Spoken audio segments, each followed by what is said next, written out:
Rafi, stand up. তোমার যে প্রশ্ন অ্যাক্টিভ থেকে প্যাসিভ করার নিয়মগুলো বলো।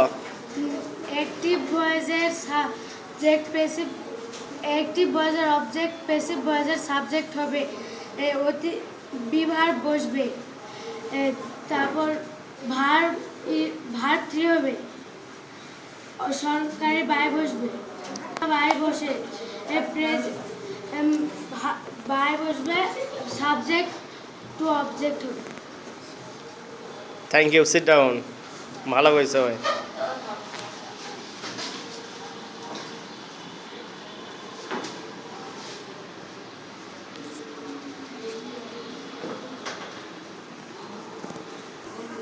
Murad, stand up.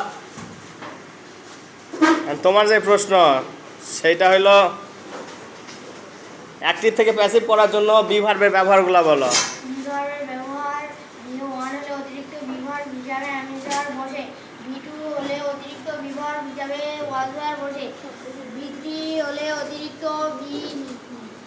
ভার্বের হিসাবে বেইং বসে, বি1 প্লাস আইএনজি হলে অতিরিক্ত বিভার্বের হিসাবে বিগেইন বসে, মডাল অক্সিলারি অতিরিক্ত বিভার্ব হিসাবে বি বসে।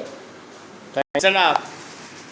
তোমার প্রশ্ন হলো বিভার্বের ব্যবহারগুলো বলো সুন্দর করে। ভার্ব 1 হলে অতিরিক্ত বিভার্ব হিসেবে অ্যামিজার বসে, ভার্ব 2 হলে অতিরিক্ত বিভার্ব হিসেবে ওয়াজার বসে, ভার্ব 3 হলে অতিরিক্ত বিভার্ব হিসেবে বিন বসে, ভার্ব 1 এর সাথে আইএনজি হলে অতিরিক্ত বিভার্ব হিসেবে বিং বসে, মডেল অক্সিলারি হলে অতিরিক্ত বিভার্ব হিসেবে বি বসে। Thank you, sit down.